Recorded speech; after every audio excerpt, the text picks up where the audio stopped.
Okay, hello my friends. Hi. How's it going? Good to see you all. Let's see who is here. Guapa, hello. Hubert, hi. Lamp, hello. Can we try this keyword out on Overwatch Quick Play after? Yeah, sure. If you're up, if you're awake, sure. And also Sterling, thank you so much for the raid. Raiders, welcome. I hope you stay for a little while. Gingy, hello. Captain Mal, how's it going? Sis for Crummy, hello. Mick, how are you, my friend? Good to see you. Kiko, ¿cómo estás, mi hombre? Matt, hello. Elquan, how are you? Jabronas, you almost got it. Bah, humbug. Malcolm Owen, hello. Flores en el jardín, flores en el balcón, pero ninguna como tú en mi corazón. Nice. Nice one. Mason, how are you? That one said, flowers in the garden, flowers on the balcony, but none like you in my heart. Cute. It's cute, it's cute. High Flow Chuck Spout Esquire, hello. Evening.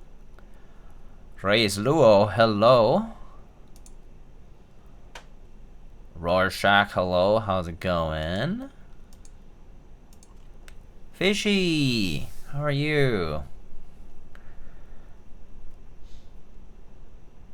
Hi. Everyone, the Typface server's been itching to see this board live for so long. Oh yeah? I've seen a few people work with it already, right? I think I saw Patty. I think I saw, is it Alex? I'm not sure if did Mr. Sterling also check it out. I'm actually unsure. I can't keep track of all the everybody, but I try to keep you know, keep updated through like Instagram, but I sometimes miss which one's which. But howdy hi. Yeah, so this is actually my first Hall Effect build in like a hot minute. It's been a while since I've done any Hall Effect stuff or like really checked anything out. Like I guess the last one was fairly recent in the sense that I just saw a pre-build. It was the Raka build on the Gehern 60 by Bayon and Bowl, right? He sent out, like Bowl sent out a pre-built Hall Effect assembly unit, which was, you know, was nice. It sounded pretty good too. But this is like the first time I get to see like a full kit, kind of like from the ground up. So what's kind of cool about the Kafka though is actually that it's for this first batch that they're going to be launching this coming week, January 28th, I believe. They're launching that in the morning, you know, East Coast time, and that's gonna be live through them and you know, and vendors, and basically it's going to be all pre-assembled. So they're the reason right now we have a, you know, like a kit here is because they, you know, didn't get the pre-assembly factory work with them for these particular prototype units. But for the actual final production for the group buy, it's gonna all be pre-assembled at the factory, and you'll basically get a keyboard that you can just plug in and, you know, ready to go, which is pretty cool. So I can tell you more about the board, but let's just unpack some of this stuff here. So I have some stabilizers. They sent out these Neo clip-ins, pretty sweet. I've worked with the Neo ones before. They're pretty nice stabilizers, pretty easy to tune if you have to tune it yourself. I mean, they will come with pre-tuning from the factory, but nonetheless. Then we have the Geon Works RAW HE switches. So these are pre-lubed also. And these are considered probably one of the nicest sounding, as far as I've heard, nicest sounding and most like wobble free HE switch out there. Is definitely one of the favored ones out there, I would say. And I've heard people have actually asked me to try the MX versions, the not HE version of them. Actually, I had a viewer recently, we had a quick artisan trade, but he also sent out actually a few like regular Geon RAW switches for me to try. So at some point when I do a build, I'll put them on. He told me that he likes putting them on like modifier keys, and you know, I'll get to check those out. But I'm pretty excited to try these. I've always been wanting to try some of the new Geon switches, and so it's pretty exciting to be able to try them today in the form at least of the HE version. So yeah. And now we also have our plate here. So the plate is a universal style of plate. So we have you know, ISO and ANSI compatibility. We have you know, what's this not focusing? There you go. We have regular and splits, right? And the bottom over here, you know, it allows for different layouts as well. So pretty cool. But yeah. And I'm just checking a mic setting here. I think, I'm not sure if my mic, okay, it's set properly. Okay. I was just wondering if my audio was weird or anything. Okay, and then so what's, you know, this board, as you just saw, is going to be O-ring gasket mount, or we also have regular plate tab gaskets. So the plate tab gaskets over here, they are basically little, you know, like socks type, you know, like little socks for the tabs on the plate. You just kind of fit them on, and they will fit into the keyboard. We have bump-ons over here. I'll just put them aside so I don't lose them at the moment. Have a couple of screws here, I think, for the daughter board. And then, so these gaskets, these are the prototype gaskets, and these are slightly oversized for the plate here, so it may appear as though it creates a little gap for the case, but I was told by Jim from Typface that they are making sure that for production they are properly sized and everything's going to be all good. For the PCB, we have the small form factor daughter board. This one is has a Molex Pico Easy connector for the far end of it, for the distal end of it, which is going to be the side with the USB port. And then the other side, we have a standard JST SH 4-pin connector. So that's that. I've been disassociating. This is the MX version? No, this is the Hall Effect version. Sorry if I made that unclear.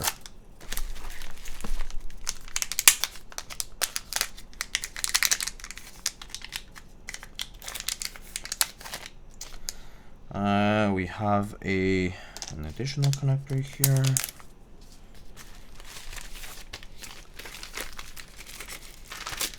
This is the Hall Effect version.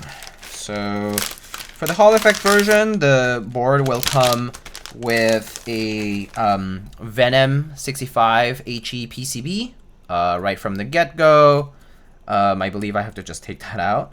And you know, it'll just connect here, and I'll go to the DB, to the other DB, which is this one. These will be out of the PCB for the production unit, so you will not have to worry about taking these off from the mouse byte section here. So that'll be pretty simple. They also come with the pre-installed standoffs. That's for our plate and our PCB to be equidistant from one another. And finally, we have the case, and it also comes with some keycaps. They will have, I believe, 2 options for keycaps, but it looks like we currently have the white on black keycaps. These look to be perhaps PBT double shot. I will confirm in just a sec, but I believe that is correct. So let's take a look at the case. It's been wrapped here. So we have a nice, two material case. This is probably the first time I see a tube, like a wooden and non-wood material case since maybe the Encore from Mode. Very, very cool. So the case here has a front sort of part that's made of wood here, and then it also actually uses tabs for the mounting for the gaskets, and then the rest of the case is made of aluminum. You have the channel for our daughter board and cable, and there for the little daughter board that we just showed, and then we have the pillars for the O-ring, 8 of them around the case. And then the side profile is a rather simple wedge type side profile, and looks like the assembly here, we have a brass weight installed from the inside, and then the brass weight, and then here we have screws that attach this wooden piece as well to the rest of the frame. So a bottom side screw assembly, and we have the slots for the bump-ons on this piece, 4 of them, and we have finally an engraving there that says Kafka on the back portion around the USB port that is centered in the design. What's kind of neat about the design here is that you have these like nice kind of contours, deep like divots sort of around the front and back of the case on the bottom section, as well as for the front section, but not here in the back. Here you have a nice rectangular segment. So, you know, delicate chamfer on the edges. So not filleted, but instead chamfered edges. And we have a pretty small chamfer all around the case, nice and even, and so pretty smooth anodizing for the finish on the aluminum part. We have black anodized aluminum here and a brass weight that's been sandblasted and probably clear coated, but pretty nice looking case, I would say. So that's that. That's for the case, and then it will also come pre-assembled with keycaps. So the keycaps, just to kind of give you a little preview before I use them, obviously, they come in a plastic tray that is, they're like taped shut, I believe. Yep, they're taped shut. And then I believe these are most likely PVT double shots, from what I can see based on the texture and the legends.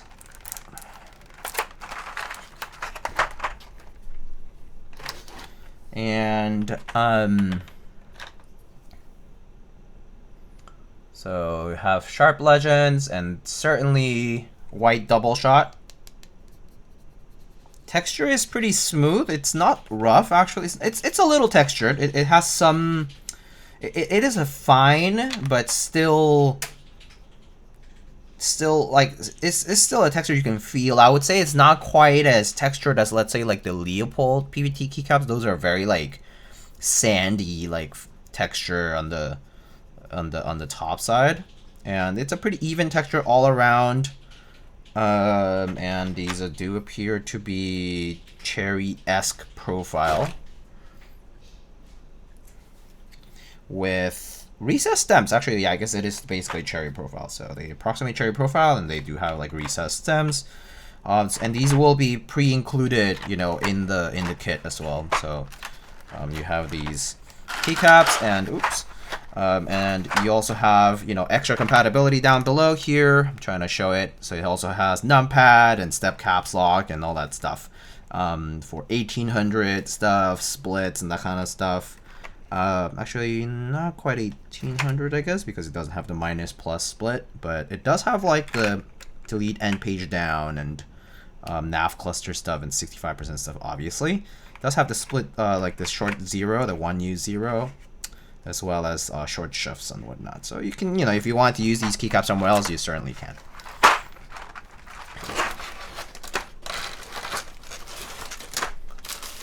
Is this a client build? No, this is a showcase of an upcoming board that's going on group buy. Yeah, but it's supposed to be a pre-assembled, like a fully pre-assembled, so stabilizers, switches, keycaps, everything pre-assembled. And their target price is going to be around 230, 240 US dollars. Group buy starts, I think, next week on the 28th.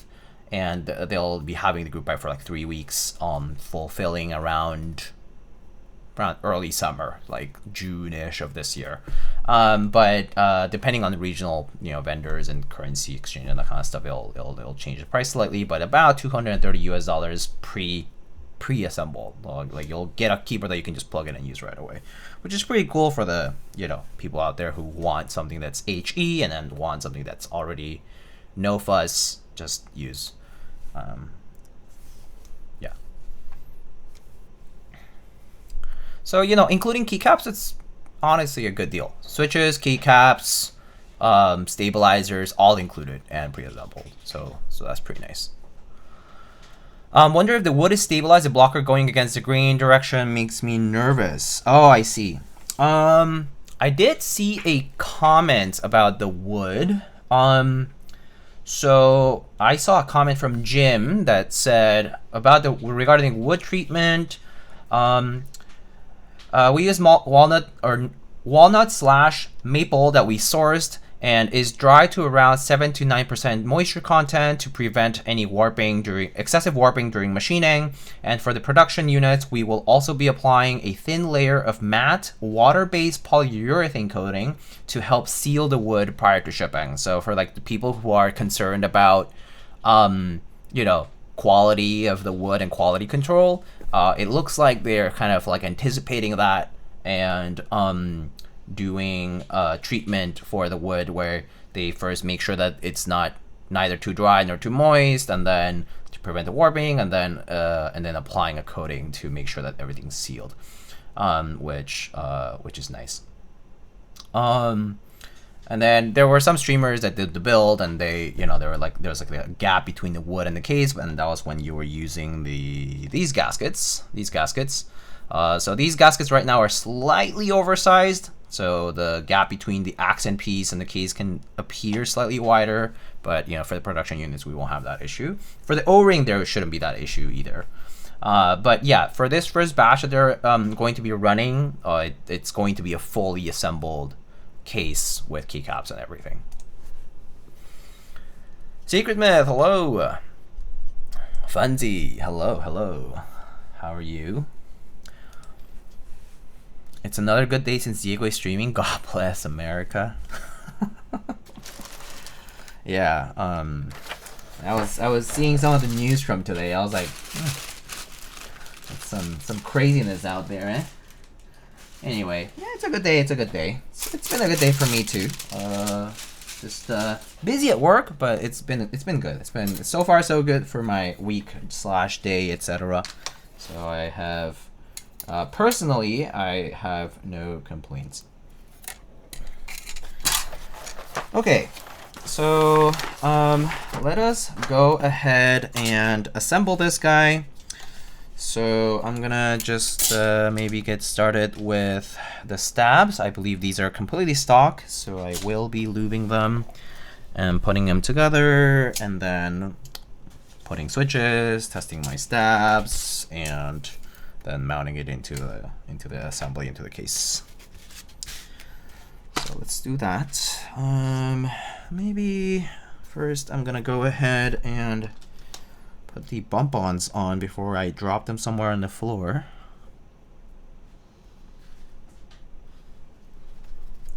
So we have 4 on the thin side bump-ons.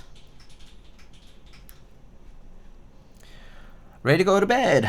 I know. I know my stream hours are truly inconvenient for EU viewers, so I apologize, but I hope you have a good night's sleep, Funzy. Thank you for stopping by as always. I always appreciate your presence around here. I can't keep my eyes off that synthesis, sir. It's a nice board, isn't it? It's a classic. It's a TKL. It's just a keyboard, as they say. What a beautiful beige setup, AO. Hey, Melee, my fellow beige fan.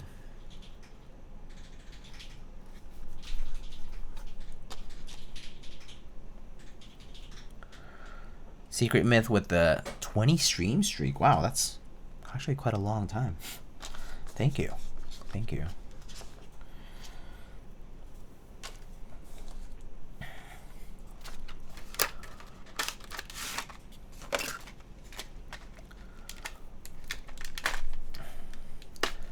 Y'all meet, hello. Haven't slept. I have work to do. Same, by the way. Like outside of this. And now I'm playing Path of Exile too whilst watching the stream. Nice. Path of Exile sounds fun. I have not played Path of Exile actually. I'm a huge Diablo franchise fan. Well, at least I was a huge Diablo franchise fan until I didn't play Diablo 4, and also I just kind of grew out of it after Diablo 3 had its disappointments. Even though, you know, Diablo 3 made up for itself with Reaper of Souls and all that, you know, all that stuff. Like, it was fine. It was good. I sank in like 1,500 hours or whatever have you, and that was that. You know, like it was good. It was good while it lasted, but I kind of, you know, grew out of it, and now I never play it. But you know, it was fun. It was fun.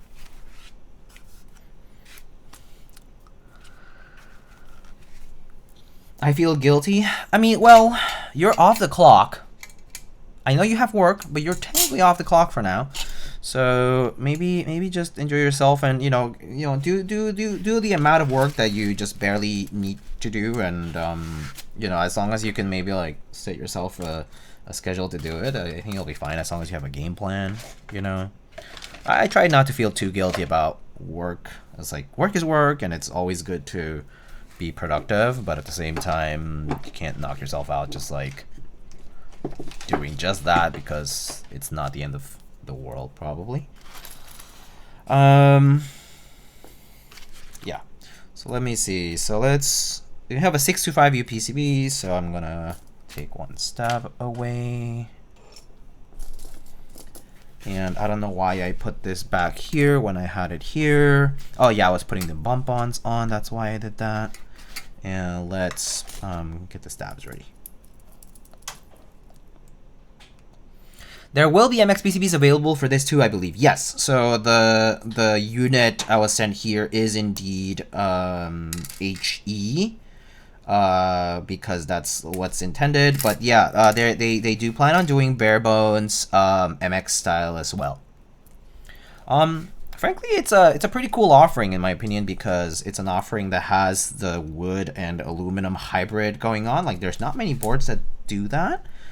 And second of all, it does have different proportions. Like on the mode Encore, you have rather thicker bezels, definitely a very different aesthetic from what boards like, you know, the Kafka here are offering. So if you are more about the like classic look of keyboards, you know, I think the Kafka is definitely more along that line. Whereas the Encore kind of gives that like modern, but at the same time sort of like, you know, like just bigger presence on the desk. So just a very different aesthetic. Yeah, despite the similarities, right? I may have enjoyed it for a bit too long. Whoops. Whoopsie. Had too much fun. Party too hard. Playing PoE. Whoops. Too bad. All right.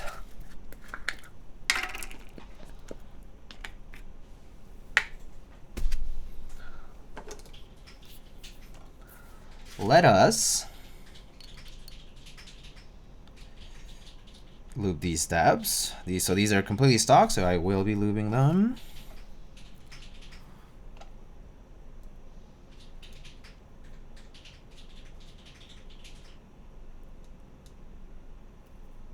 So I personally loop the internal side, the wire facing side of the inserts. And then just a touch maybe on the wall, and then I just put them into the housing.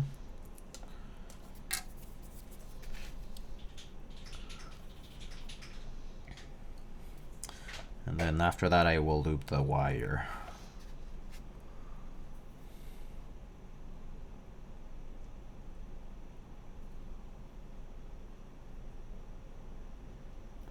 Anyway, I hope you guys are all doing well.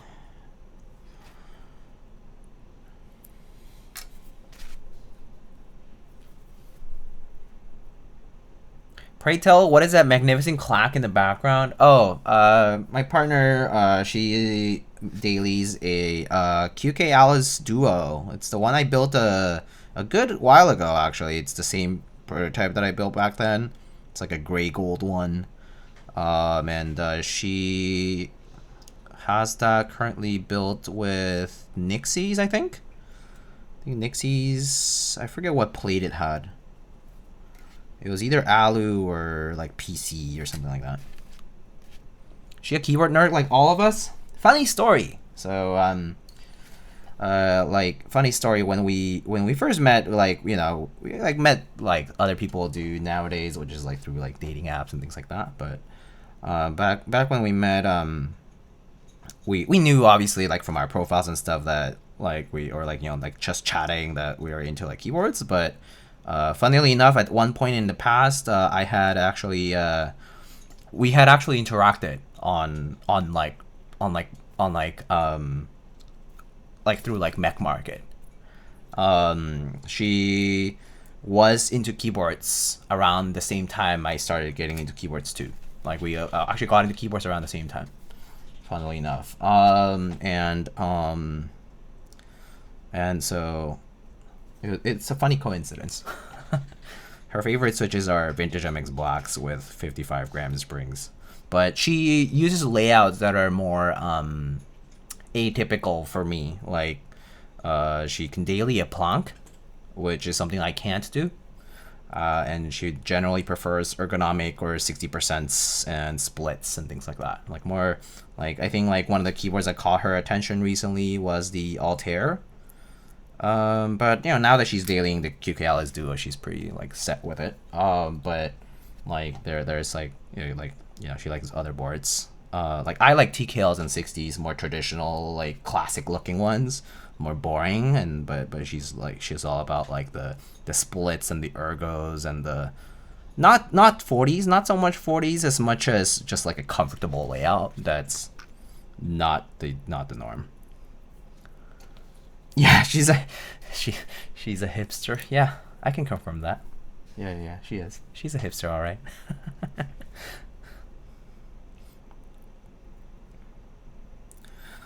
Yeah.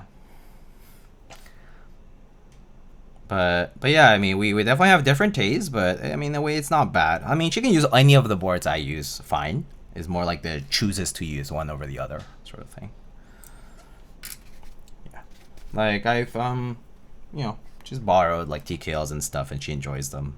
But she'll just be like, oh, it's too large for my desk. I'm just gonna use a 60 instead. Or like a split where I can actually like you know, figure out layers however I want them. So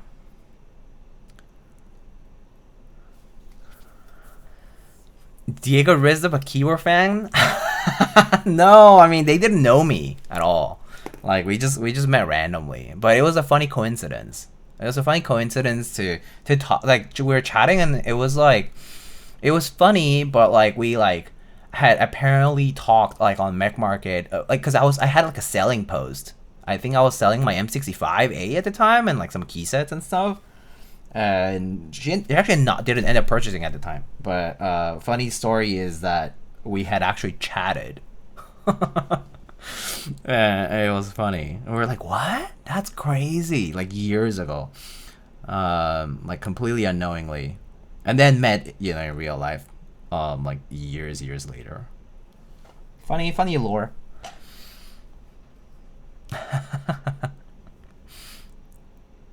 Scammed again.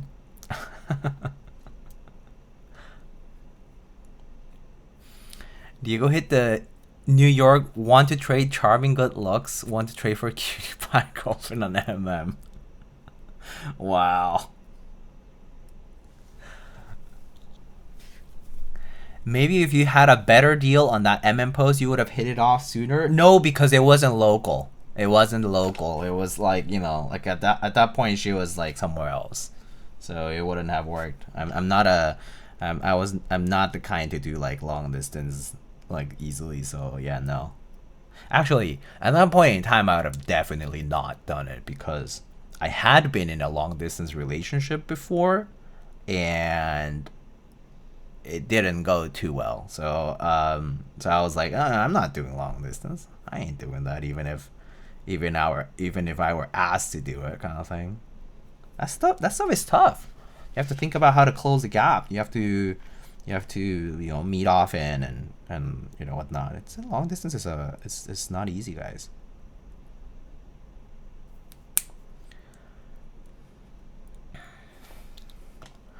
You must have really wanted the keyboard back to get married.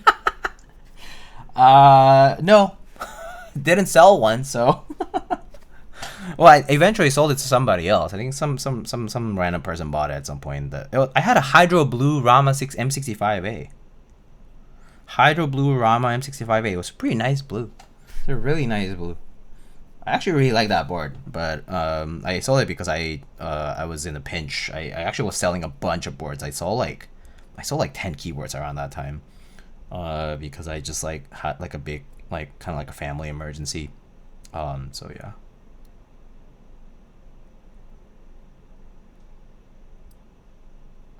Obviously, since then things have been better, but yeah, it was like an emergency thing.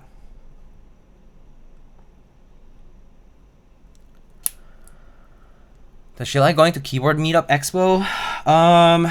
She does come to meetups sometimes, yeah. Like some of the big ones, like we'll go together. Like we went to KeyCon together. We went to the Seoul meetup last year. I'm not going this year, but last year we went together. Yeah, she'll appear at meetups, but does she like to? Not really. I mean, like, it's like it's like you go around, you clack on a few things, and you're like, okay, I'm done. Yeah, it gets boring pretty quickly. Like, obviously, it goes when we go with, like, a friend group, like, people that we know, and, it's like you get to hang out with people, but, it's like outside of that, like, the keyboard thing kind of has lost, yeah, like, it, like, she's just kind of, like, over it. Yeah, she's like, well, you do keyboards and it's fun, but it's not, like, something that she's, like, actively looking for, kind of thing. And well, she doesn't need more keyboards because she has the one that she uses, and if she needs any of mine, she can just borrow them anytime, so it's fine. So yeah. Turning PayPal goods and services to PayPal F&F. Oh, that's funny. Can't make distance work. SMH my head. Hey, long distance is tough. It's tough. It's tough, okay? I tried it. I did long distance for like 3 years for one of my, past relationships. And it was fine, but like, you keep thinking about the future, and, you have to like close the gap, and yeah, things have to line up. It's all about timing, guys. It's a bit of luck, it's a bit of timing, and obviously working on it together kind of thing. But yeah, long distance is tough.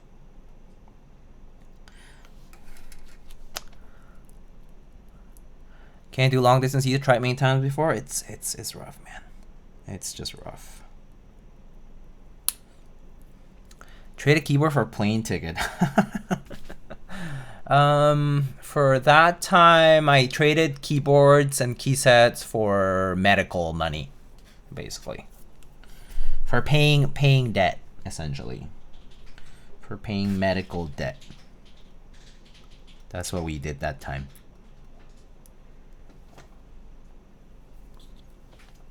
You should try and track down the board that you sold and hide an engagement ring in it for when you propose.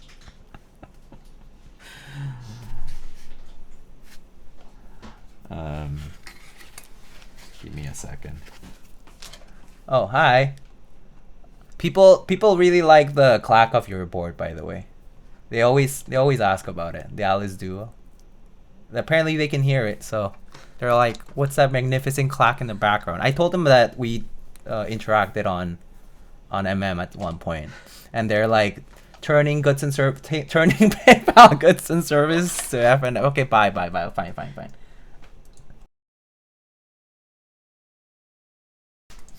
Sorry, she had to walk through.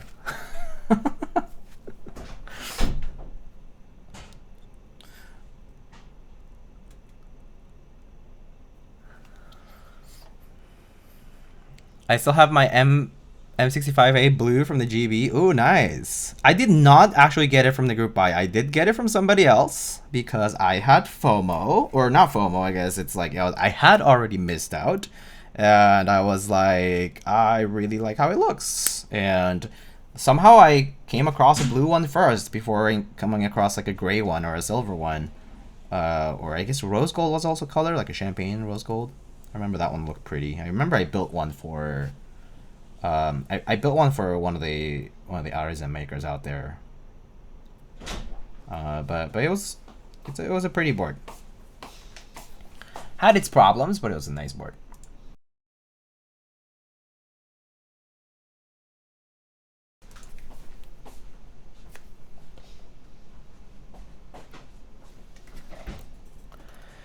No, this year y'all coming to Mechanicon in Germany, surely? That would be fun, to be honest. After today, though, Funzy, dude, what the delicate balance of world peace is like it's in jeopardy like every fucking day these days.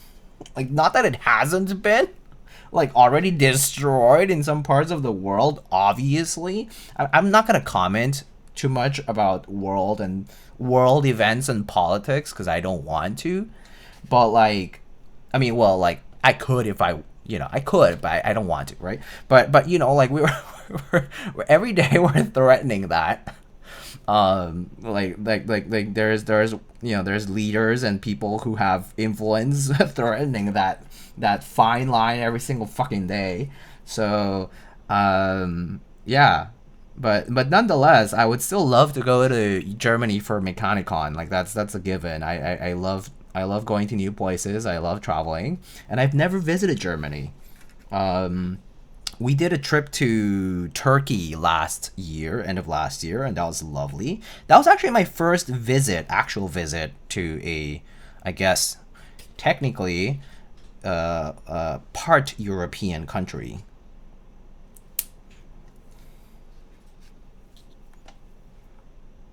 But I've never actually been to the rest of Europe.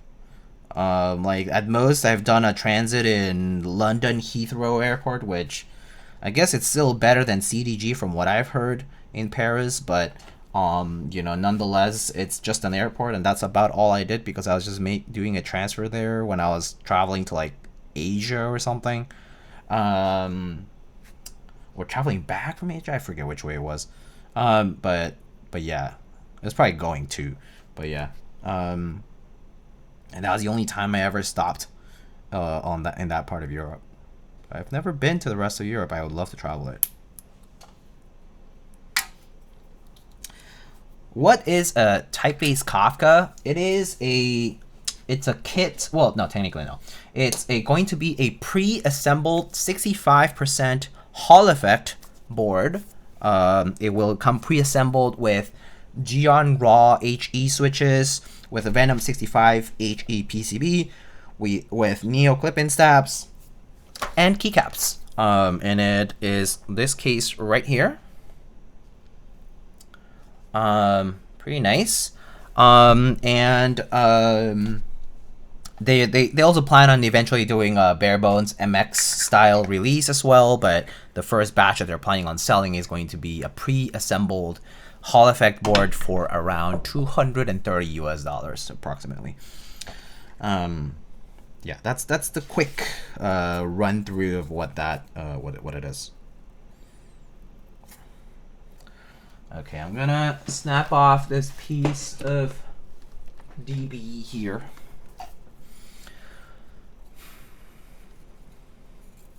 Aifei Wob, the designer, has good taste.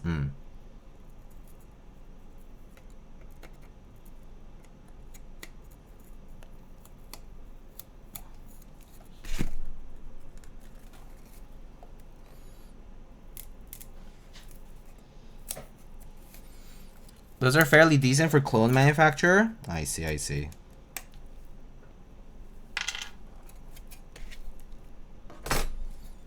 I frankly don't know too much about like keycap menus that I don't like haven't bought for myself, but that's cool. That's good to know.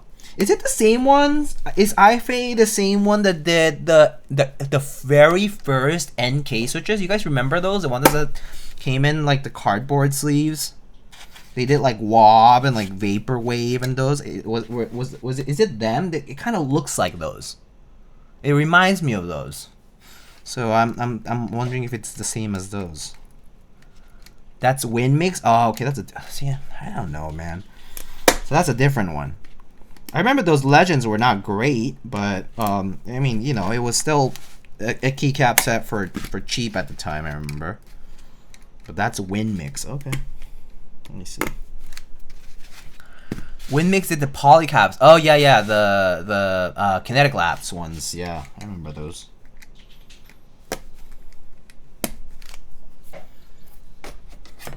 I remember.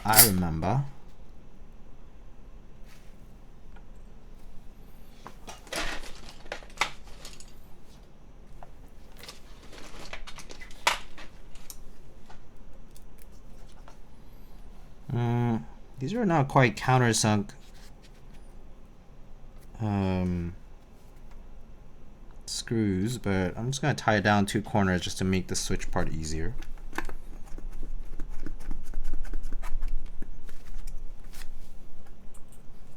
Because I just have 2 extra screws here, so just to make it easier for alignment purposes. Whoopsie.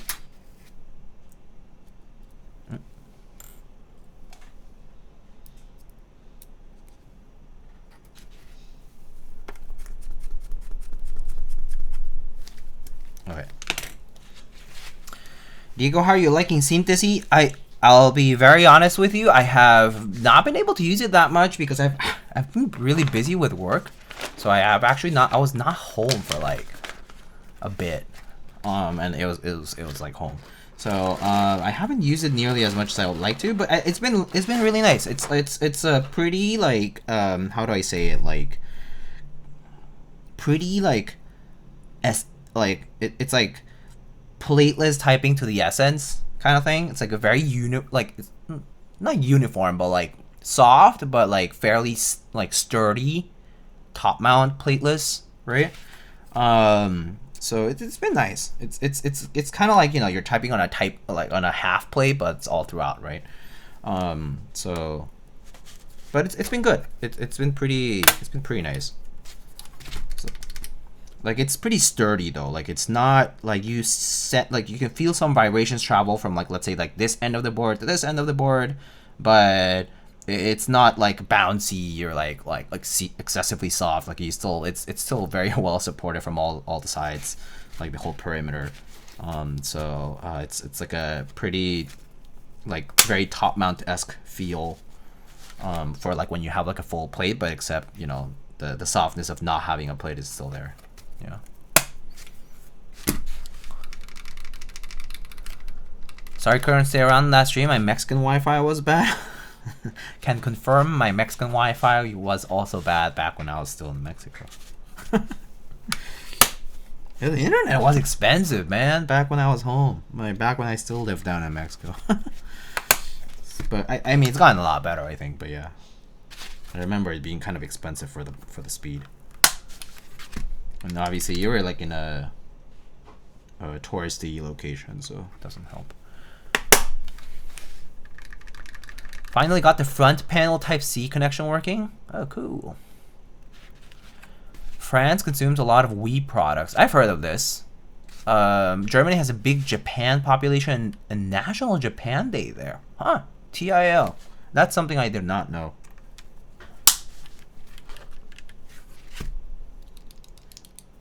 It wasn't super slow, but it was like under 20. Yeah, that sounds right.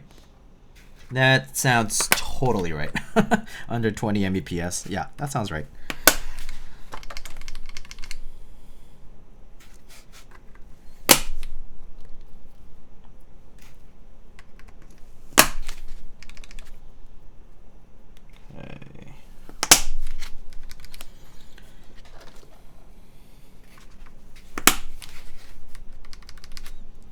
let's test it. I guess let's just test it with these caps since I'm gonna use them.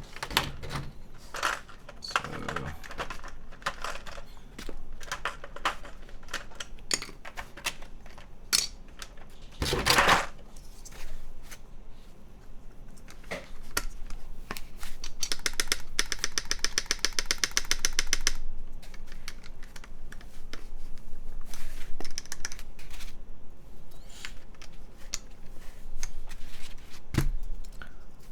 super windy the entire time I was there, but no rain, thankfully. Like 20 to 30 miles per hour gusts. Huh. Storm a brewing or something.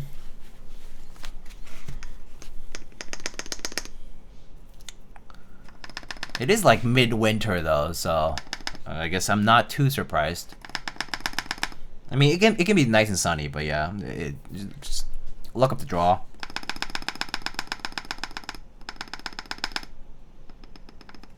Wow, holy shit, these switches are like stable, very stable. They have like no wobble. Like the only wobble I sense is from the stab itself.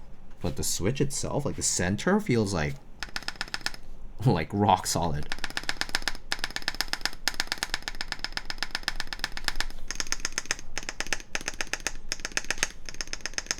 Wonder if these stems are like a little thicker than the usual.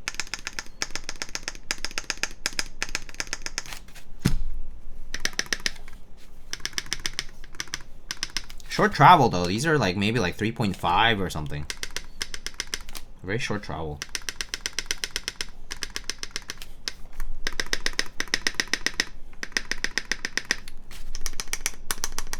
I remember someone told me that the raw zeros, the ones that are even tighter, have like really like absolutely no like wobble on them, and they're like they kind of like feel apparently like they feel like heavier than they're rated for because of like friction essentially.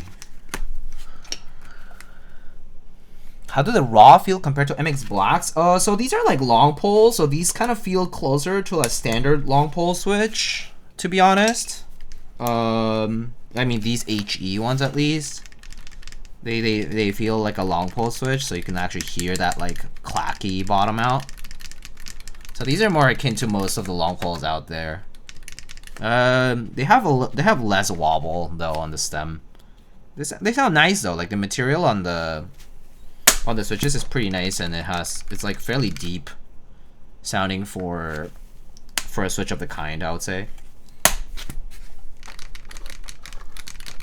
I would not compare them much to MX Blacks. I think MX Blacks just have a very different like kind of like personality to it, switch wise.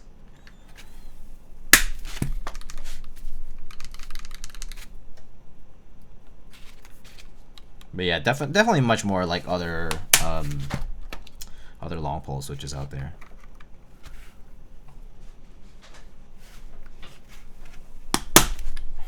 They're pretty tight on the plate, but pretty good. They certainly won't be shifting around or anything, so that's nice. Pretty good choice for a pre-built, pre-assembled switch, I would say. You don't really face the problem of having like inconsistency across a batch. I think that's always the worst. It's like if you're gonna use factory loop switches, you want a batch that feels pretty consistent across the whole, you know, across the entire batch of switches. These definitely are on that range of feeling pretty nice and even. Oh, drivers are fighting outside on the streets. Feels just like home. Where are you, Jur?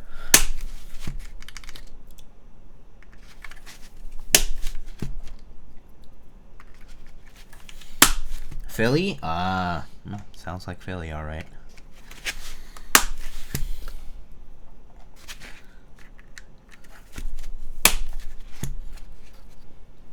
Dang, the switch tolerances look super tight. I'm just doing it so my fingers don't hurt, but they are like tighter than just snug. Yeah, like it does require some force to press them in.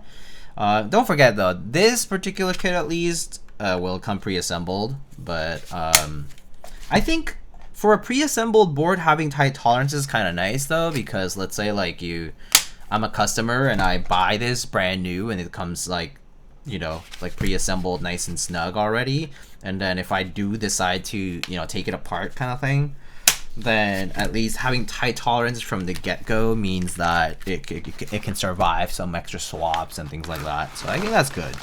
I think if the use case were a little bit different, then maybe that appeal isn't there as much, and you know, you could have a plate that's a little bit looser on the tolerance. But I think for the pre-assembled purpose, it's pretty good.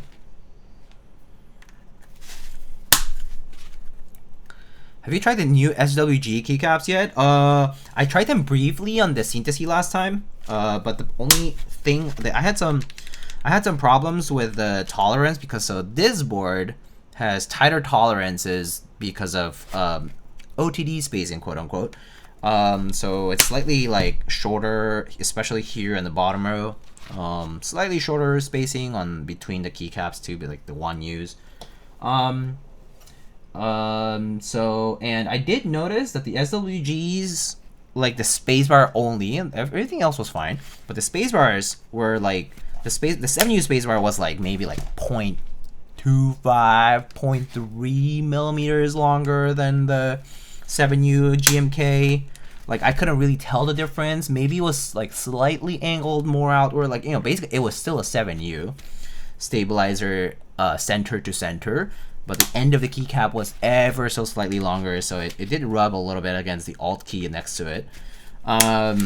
So I ended up, like, I did end up typing on it one time. If you go back on the Synthesis build stream VOD, if you go to like my build stream playlist or VOD list on YouTube, you'll find the timestamp for when I tried the SWG. And it was fine, but they're pretty nice. The texture on them is pretty similar to GMK. It's like fine texture. It's like it has some texture. It is pretty smooth nonetheless, kind of similar to like brand new GMK. Definitely not very sandy or like you know, like you don't feel like that like extra graininess as much. Legends are honestly really sharp. But yeah, they're really good for the price that they're going to be offering these.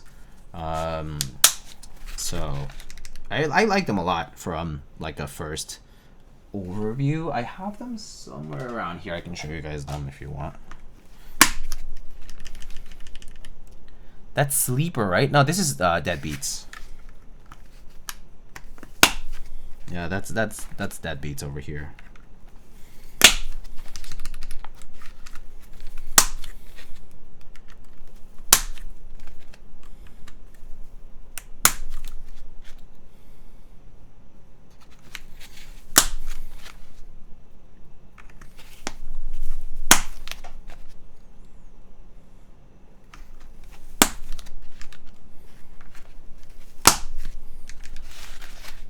SWG rubber looks so good. I have not seen the renders for that, but I'll just take your word for it.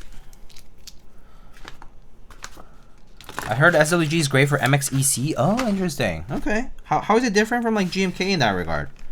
Has there been anybody trying it out for that? Okay. Done putting on switches. That was honestly really fast.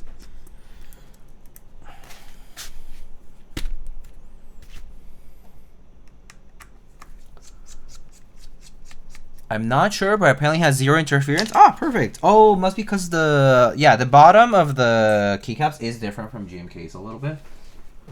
Probably like the supports on them are different. Hold on, give me a sec.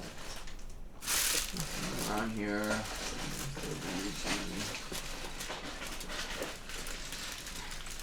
Here, I had them in the plastic bag because I put them here last time.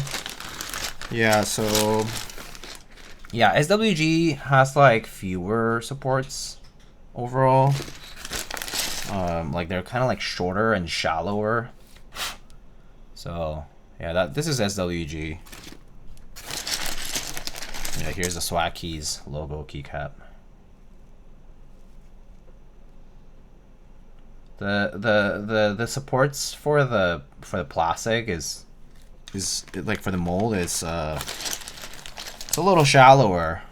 Same with like look for this is the scooped keycap, the scooped F I think, and it's like basically non-existent on the inside. Same with the modifiers. It's pretty shallow, like shallow to the I guess to the top of the keycap. Close to the top of the keycap, so maybe that's probably why they don't have interference. It's a full double shot. They're full ABS double shots after all. They're full ABS double shots, and for the tulip keys, so this is from the tulip kit. They're basically doing like a trick where it's like part dye sub and part it's like part PBT and part ABS. So they're basically dye sublimating some legends. I'm assuming the darker ones, and like they're kind of like playing tricks to basically prevent having a UV or a pad print. So these legends are actually straight on the keycap, like you cannot feel them at all. They're actually in the keycap. It's really nicely done. It's really cool. It's really ingenious, and honestly, like for like novelties and cool little things like that, that's like a super smart way of doing it. Yeah, no, it's not triple shot technically. It's like a ABS PBT blend, to create third legends, like tertiary and quaternary like legends. Yeah, so it's an ABS double shot set by nature. SWG is ABS double shots. It's basically going to be a competitor to Keycaps and GMK, but for specialty keys like Tulip and so on, they're gonna be doing these like cool little tricks, like engineering tricks essentially, where they're using like ABS PBT blend to create tertiary and quaternary legends. Really cool, honestly. I sent you the renders on SWG on Discord DMs. Oh, do you send it to my? Might have sent it to my other account. Oh, okay, got it here. Oh, cool. I see. It's like black on white and white on black. So it's white on black alphas with Cyrillic red and black on white mods ish. Cool. Looks pretty good. Oh, and the novelties look pretty sick. I can put it on the screen if you guys want, but yeah. I wonder if that means there'll be more resistance to shine due to PBT. Maybe just on those particular ones. Yeah, maybe just on the keys with extra color. They might be like that, right? You can put the photos on the browser. Give me a sec. These are the photos that I was just sent. Like this is the render, and then so it has like, you know, black on white, white on black inverted, or I guess it's more of a cream color actually. It's like the L9 color from Beige, I'm assuming, or similar. Numpad kit. These are the novelties. Cool little renders. But yeah, I'm assuming for these they're gonna do that trick where they did the same thing for Tulip. But yeah, that also means it allows them to play with fine lines as well. It's a very ingenious engineering feat here. So I'm a fan. I'm a fan of what they're doing. I mean, it's a cool challenge to take on and to accomplish something cool about it. So yeah.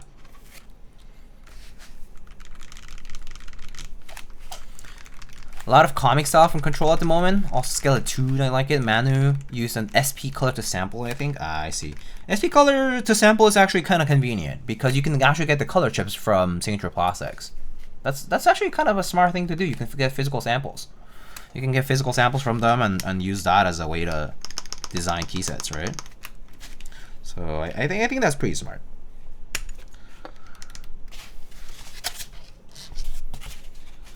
All right. So let's go ahead and now take the case apart and put this together. GMK really limited in colors. Yeah, I mean they have like their own library, but I would say yeah, compared to what Signature Plastics does, it is like it does feel kind of more limited. Yeah, at least in terms of like the library of colors. Yeah.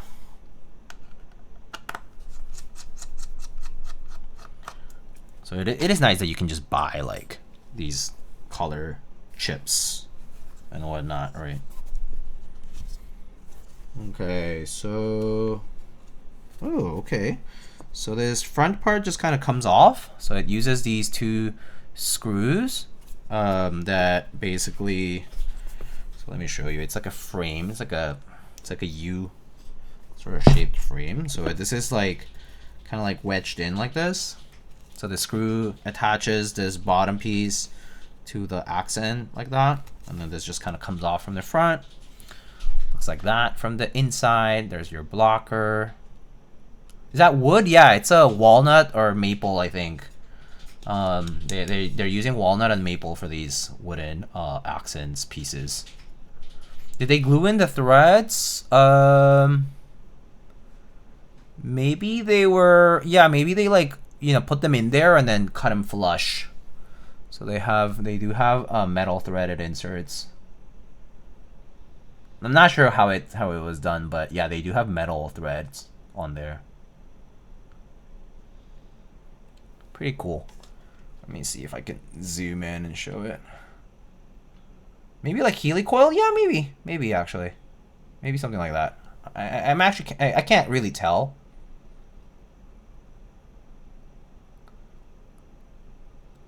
Thread wood and then add helicoil. Oh yeah, that could be. That sounds possible, right? Like plausible rather.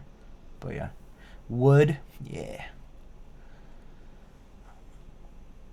Anyway, pretty cool though. It's nice to have nice quality of life things like that.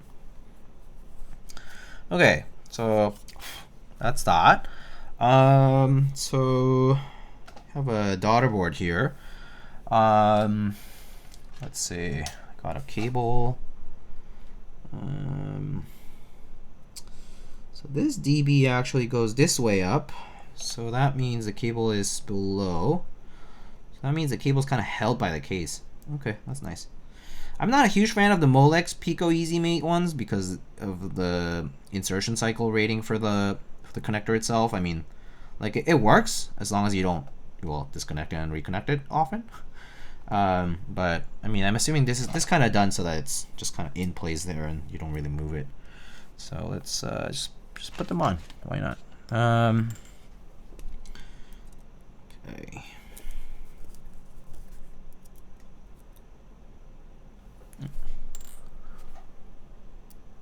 Okay.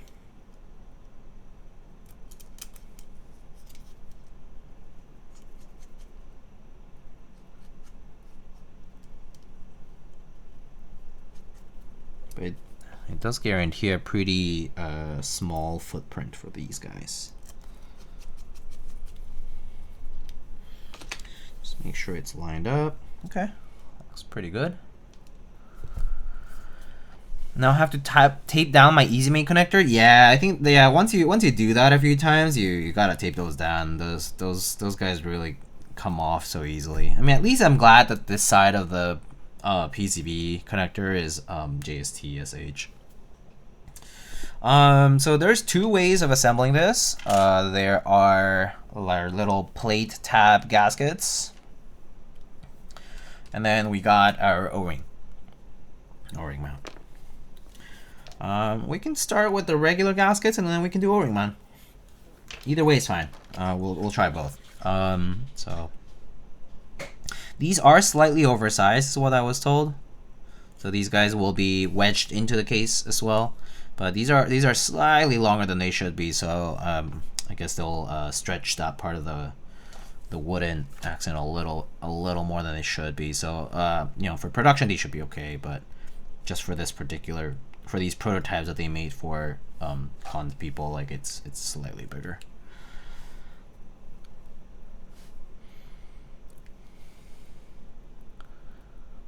Yeah, I would assume that if they did the dice up thing for Tulip, I'm assuming for any of the extra colored stuff on other sets, like newer sets, they'll play like a similar trick essentially. Yeah. There are fly DBs now with JST. Yeah, I know. I'm like, just use JST if you can. Okay. So you just kind of like fit the assembly into the case, I guess. Just you know, make sure it like kind of gets placed into the case. And then on the other side, you can just align this guy here, and again, put the gaskets in with.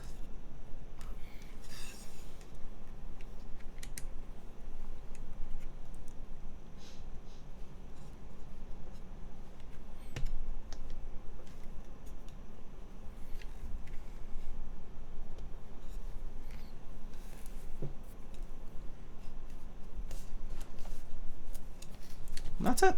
And then just put it back together by putting these 2 screws back again. Not UV, dice up, and only the sub legends. Yeah, that's pretty cool. It's pretty cool.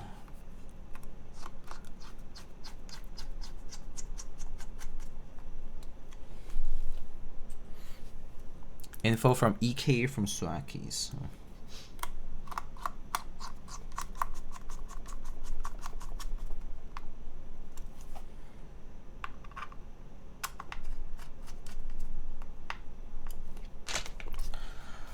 Okay, and boom, such a fast build here.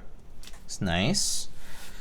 I mean, these will come pre-assembled, so there is no building involved if you get a unit. But you can try these. What is this? Aifei WAB keycaps, PVT double shots, and then we can try different key sets if you want. If you want me to try that.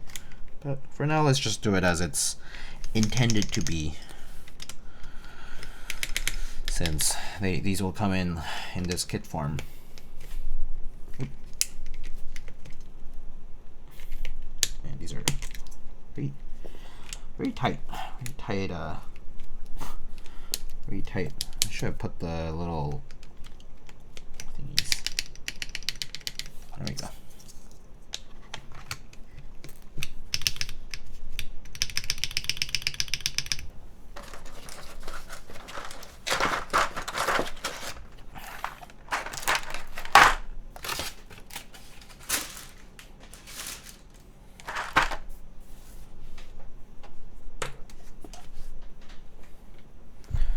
I still wish SP would fix their business and offer DCS for cheaper. It would be nice. It is a bit of wishful thinking in the sense that they've truly had, you know, their prices have never really been that cheap, right? For any buyer ever in the history of us participating in purchasing keycaps from them. So yeah, it's a tough ask. Why change something when there are still customers buying at the prices that are set? American manufacturing, it is what it is. Indeed, indeed, indeed. I mean, if anything, they're probably happy that they've seen a revival of interest in DCS. I mean, DCS was not considered good for a long time because it was thin, because it wasn't as good as the thicker alternatives out there. But we've seen a revival in DCS because nostalgia exists. It's like this is like people wanting to wear baggy pants now. Like, they're in again. They weren't for a while. Now they're in. You know, it's no different. Like trends come around, and that's what you end up with.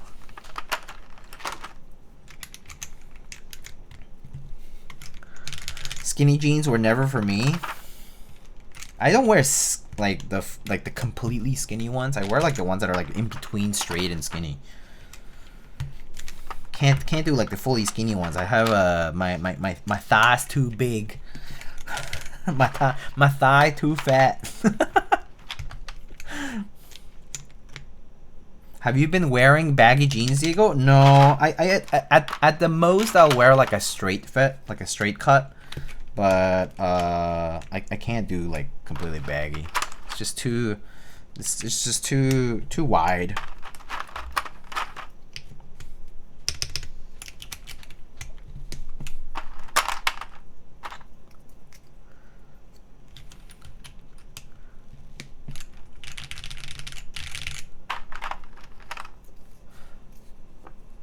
The alphas are like 0.75 to 1.1 millimeters when I calibrate them. The mods are full 1.5 millimeter-ish. What are we talking about for this? Oh, remember that when they're supposed to have new ownership? Yeah. Right. Oops, grabbing the wrong side.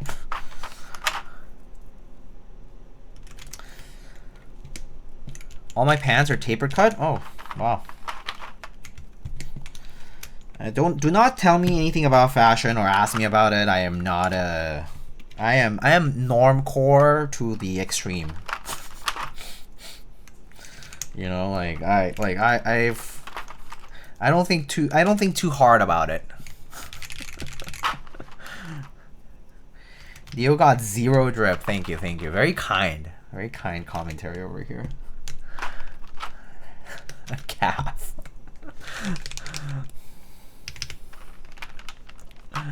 Will was, I think, a lot of talk and not a lot of actually doing what he was talking about. Maybe he was a projects guy, you know? And like, there's always people like this. Every company, every venture, every startup, everything like those, they have people like the project guy, the guy who has the ideas, the incubator guy, you know?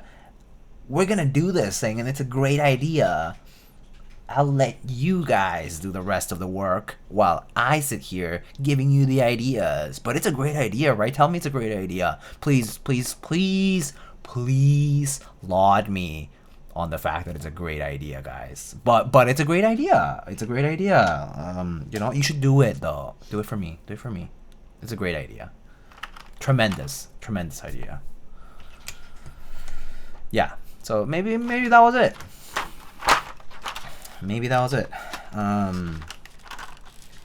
So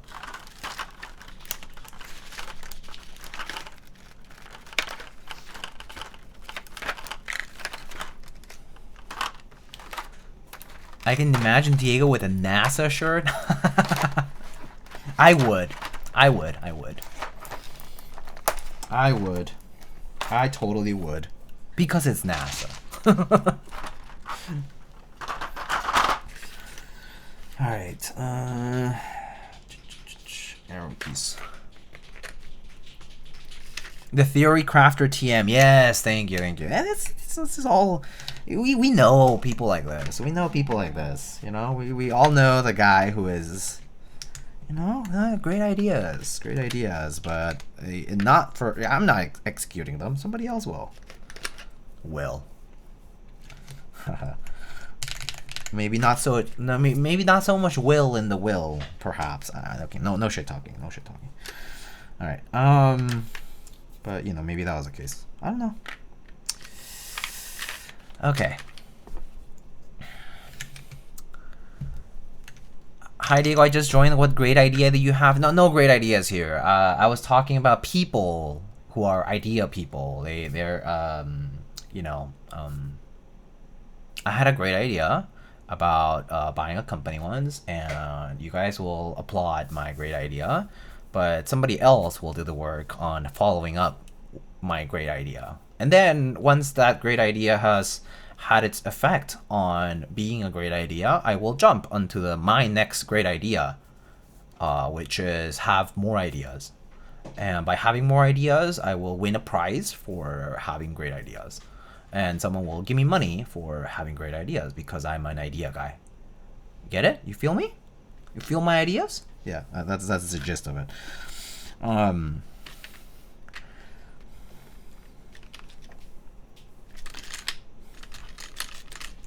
I get it now. That's a great idea. I know. You catch my drift. Good. We're getting it here. You guys get it. You guys get the idea. Isn't that a great idea? Anyway, yeah, every turn of commercial things always has this, like, either whether it's the type of person or just, you know, whatever it might be.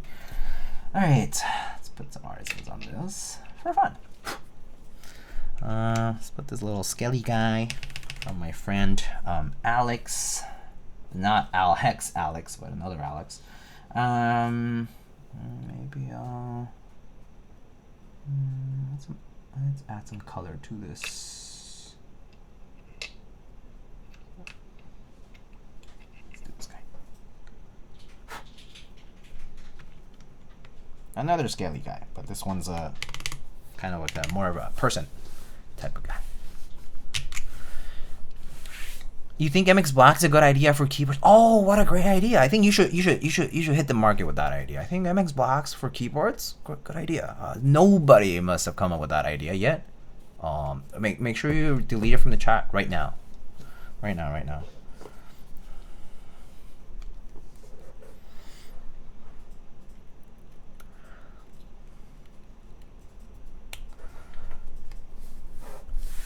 All right. Oh, look at that. Really clean. Really love this. This wooden accent thing is nicely done. Definitely see a slightly bigger gap here, but that was because, as I said, the gaskets are slightly oversized, so they're pushing a little bit harder on the wooden piece. But looks really good. What's the Misc typing on? I hear their keyboard. LOL. She types on QK Alice Duo with Nixie's on, I don't remember what plate, whichever plate I got back then. Yeah. Lots of people commenting on the typing in the back. It's a nice sound, but it's basically MX Black's, as you might expect. She has good taste. I mean, her favorite switches are MX Blacks, like vintage MX Blacks 55 gram spring. So yeah, like looped and filmed. So yeah, she has much more refined taste than I do, perhaps. She's like, oh, 55 gram, any heavier? Nope. 65 too heavy. 55.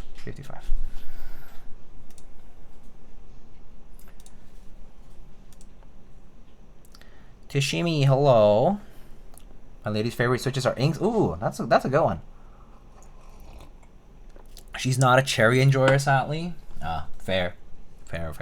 Sometimes it's just everyone's different. Maybe you need to propose a great idea about trying cherry again. But you know. All right, let's try this out, shall we? So let's bring up our typing screen. Is that? Oh, that's too big for the little window here. She's trying my Jane on the OV and the Matrix, but not a fan. Okay, I see. That's all right. That's fair. Sometimes it just goes like that, you know. All right. Look at that. Very pretty board. In my opinion, this wooden accent looks really good.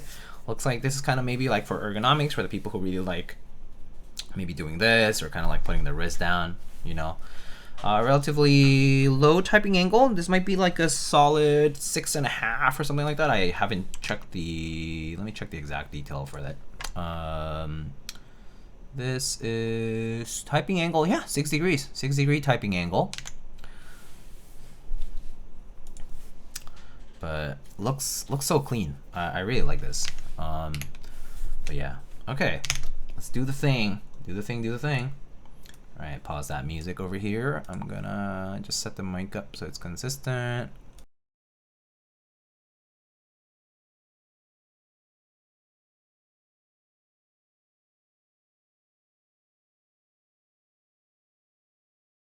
Okay, all right. The sound should be back, I think, right? Okay. All right, let's try this. Are we good? Okay. All right, let's give it a shot. So we have Geon RAW Hall effect switches on an aluminum full plate on the Typface Kafka. So this board will actually come pre-assembled, just like the way you see it. I obviously accept the artisans, barring the artisans, but pre-assembled from the factory if you buy it for $230-ish approximately. But yeah, it's a 60-degree typing angle, wood and aluminum keyboard, kind of like a nice hybrid design. Currently with the plate tab gaskets, but it also supports O-ring gaskets. So I mean O-ring gasket rather. It's right here. So O-ring gasket is also available, and yeah, we have these white and black keycaps that are included with the kit. So let's try it out.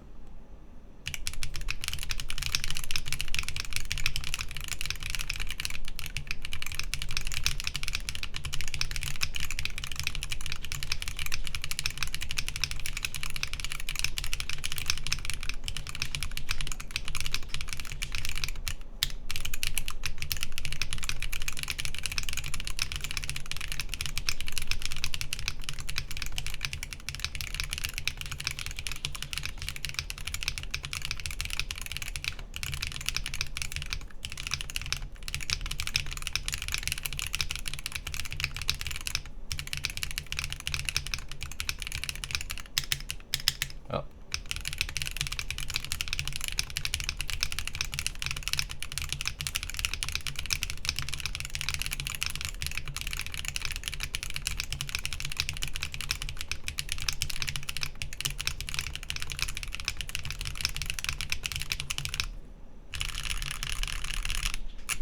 Pretty muted. It's on the quieter side, yeah. I think maybe it's the mounting, but it's still like, I mean, it's still audible to me, but maybe the keycaps also make it sound a little more muted too. But it does still sound like a keyboard. I think the thing that's kind of stand out to me is that it's certainly really nice for a Hall effect switch. I think these are probably the nicer Hall effect switches that I've tried personally. Like I've tried like the Leckers and some of the Gateron offerings, some other ones, and they're like pretty average to mediocre. These ones are like pretty solid. They feel a lot better, at least both in weight and in like just typing feel. Like they don't feel as like rattly or wobbly as much. So in that sense, they're pretty nice, and they do sound better. So there's that. Sounds like a keyboard is a compliment for HE TBH. Yeah, I mean I've heard HE not sounding like amazing, or particularly good, I guess. So for HE, I think if people say that, then it's pretty good. All right, let's check out the mods. Is that a wood front lid? Yeah, it's a wooden piece. It's part of the keyboard. It's actually attached to the case. It forms part of the whole assembly. Yeah, it's kind of like the Encore from Mode, but smaller. It includes the blocker. It's a whole front piece though. Yeah. All right.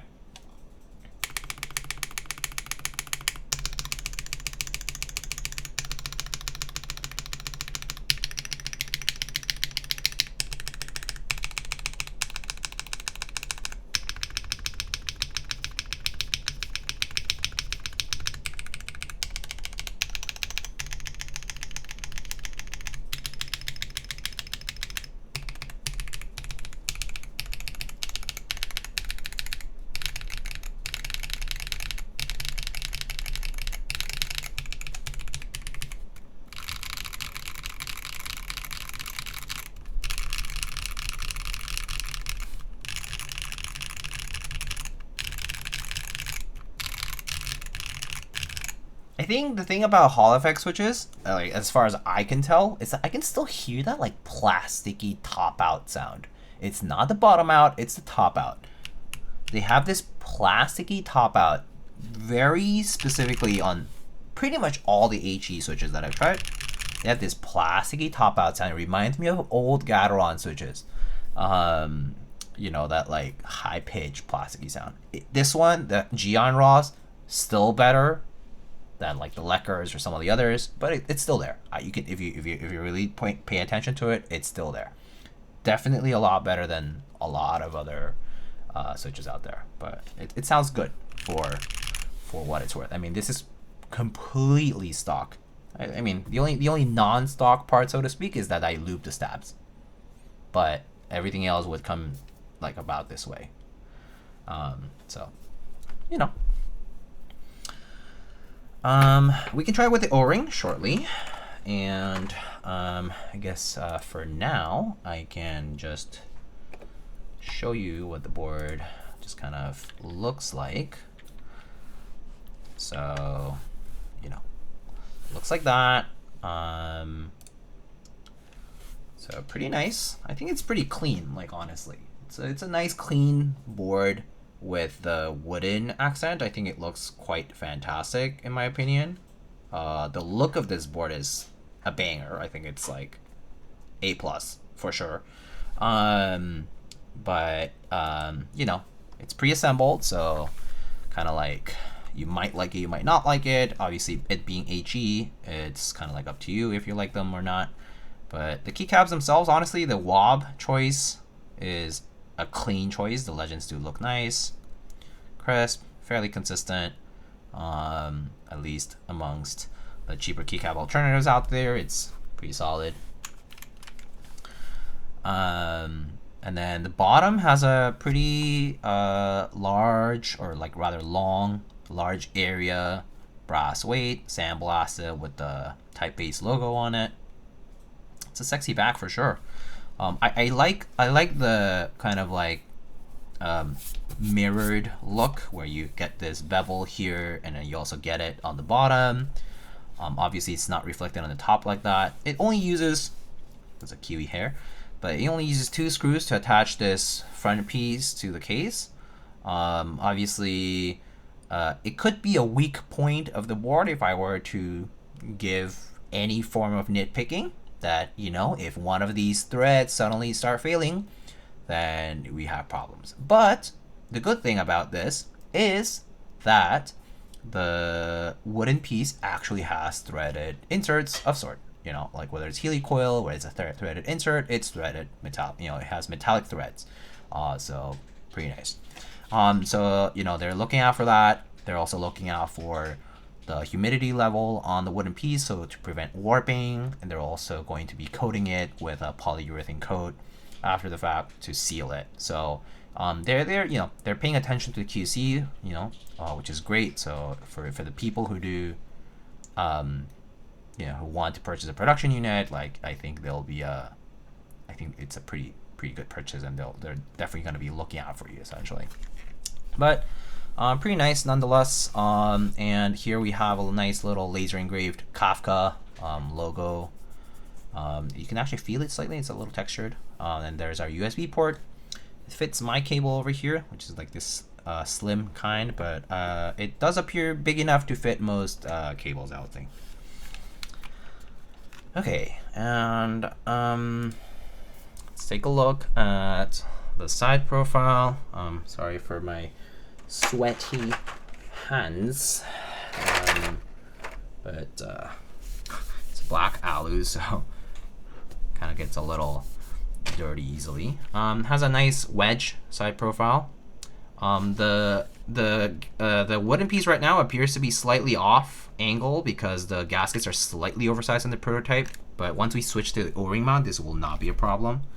Obviously for the production units, you will see proper gaskets, but yeah, like tofu like side profile. So a very standard wedge. You have nice and light chamfers all around for all of the edges, so not soft fillets over here. And yeah, I think overall the board aesthetic is clean. I think clean is the perfect word to describe it. I really like the little touch of wood for the front piece. I think it's very nicely done, and so it looks sweet in my opinion. So we can take it apart again and put the O-ring mount, try that out, and show that.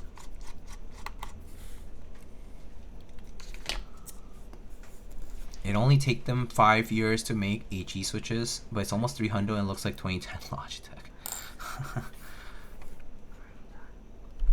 No. Huh? What? Okay, okay.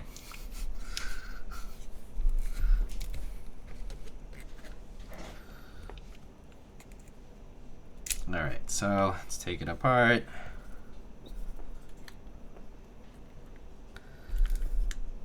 So, as I said, these gaskets are slightly oversized, so they're slightly on the loose end. Got caught in the wooden piece here. They just come right off though, pretty easy. And where's that O-ring that I just had here? It's right here. O-ring mount. And we put this guy around. Oop. Oopsie. Good catch. Oh, you didn't hear me when I was saying this earlier, but Lamp said that he wants to play Overwatch after I'm done. If you want to join.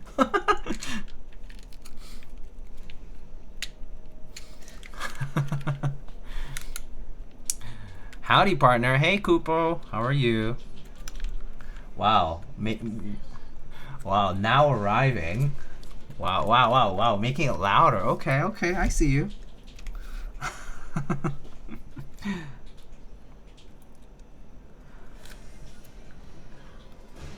Whoa. Rude. Are you playing Ash?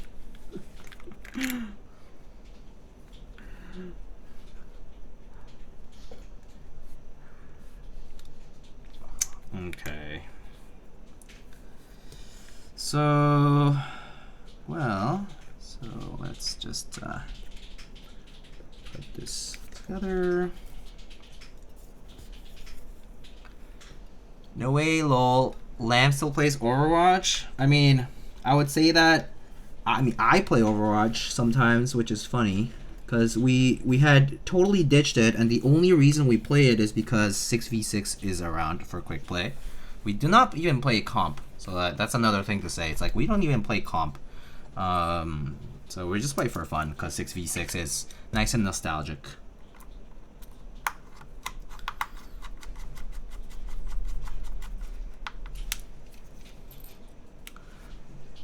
I can hear someone is doing some speed heavy typing. That's not speed heavy typing, that's gaming right there. She's playing Overwatch already.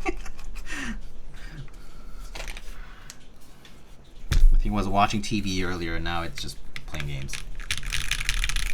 Nano me, says Mr. Kupo. I would play Overwatch with Mr. Kupo. Whoop. Wow. I plugged something in and everything turned off for a second. Sorry. Okay. I was top 200,000 at one point. Same. I'm actually not even top anything because I've never played comp. I just don't play it. Okay. I'm going to type on this again.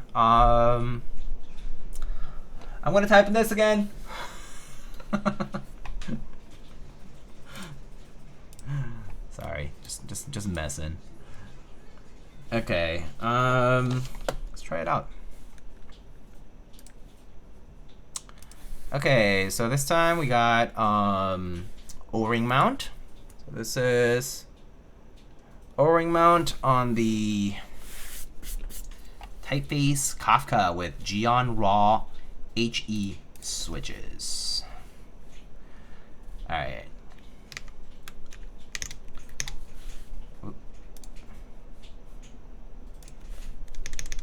What the?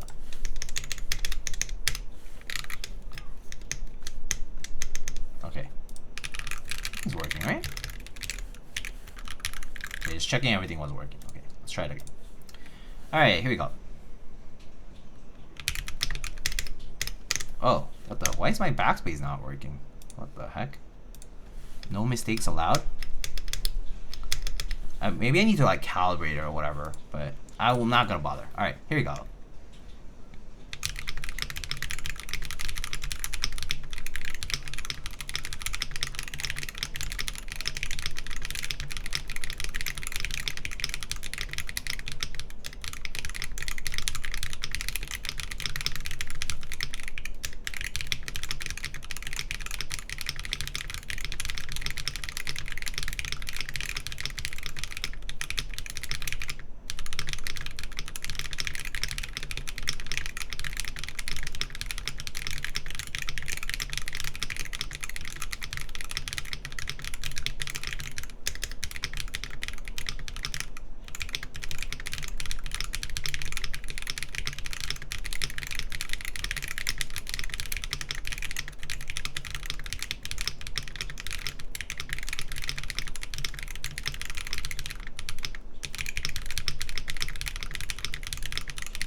O-ring sounds so dead. So you like the other one better, the tap gasket?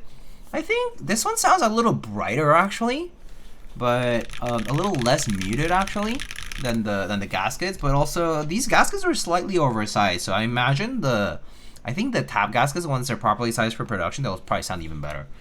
But I kind of agree that I think I like the plate tap gaskets a little more. These sound brighter, but it kind of makes it sound more plasticky, you know what I mean? And it's like a quality of HE switches that I actually don't like. So, yeah, kind of makes it a little worse for me at least. Just personal preference. All right. Good night, Matt. Gaskets have a more balanced sound. Yeah, it might just be more doing better isolation from being sandwiched in the case. So, maybe just kind of dampens a little more by passing that vibration onto the case better. Yeah. Do you ever read Kafka, Diego? Like I read the Metamorphosis. I think that's Franz Kafka, right? Yeah. Yeah. Metamorphosis. Any Roach conversion enjoyers in the chat? Yeah. I just play Star Rail. Mommy. Hello. What? Sorry, mommy. What? Sorry. What? What are you talking about? What's Kafka? What's Star Rail? Okay, sorry. Okay. Here's the mods.